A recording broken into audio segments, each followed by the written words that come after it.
I wanted to share something. It's 2 Corinthians 12:9. It's the verse that says, "But he said to me, my grace is sufficient for you, for my power is perfected in weakness." I'm just gonna touch on this and break this verse down because it always used to be really confusing to me. Like, how can power and weakness even be in the same sentence? I always thought weakness was something God wanted to fix or remove. But this verse says his power is actually made perfect in it.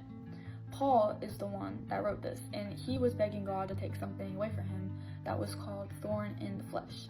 And this is stuff like illness, pain, struggle, limitation, addiction, anything that detours you from your relationship with God and limits you from being the best version of yourself.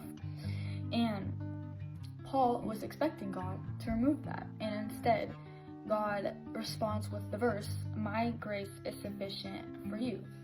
The only way I can make that part of the verse make sense to myself is God isn't saying, "Oh, I'll fix it eventually, you're just not praying hard enough. You shouldn't feel weak because you have me." Instead, he's actually saying, what I've already given you is enough. Not strength from yourself, but strength supplied from God. My power is perfected in weakness. This part was the hardest to wrap my head around because God's power isn't shown best when you're confident, you're capable, you have your life together. It shows when you don't, because weakness removes this illusion that you're self-sufficient.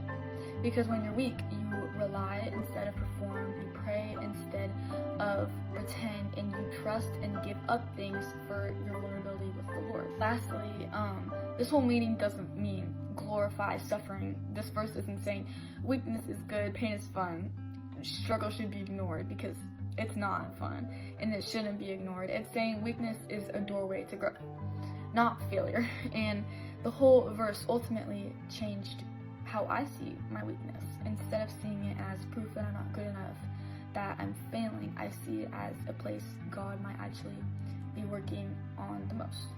So if you feel weak and tired and not as pretty as the girls you see on social media, or not as strong as the guys you see in the gym, the verse is not saying to be as smart as the person you're sitting next to or as outspoken as the person that you're listening to.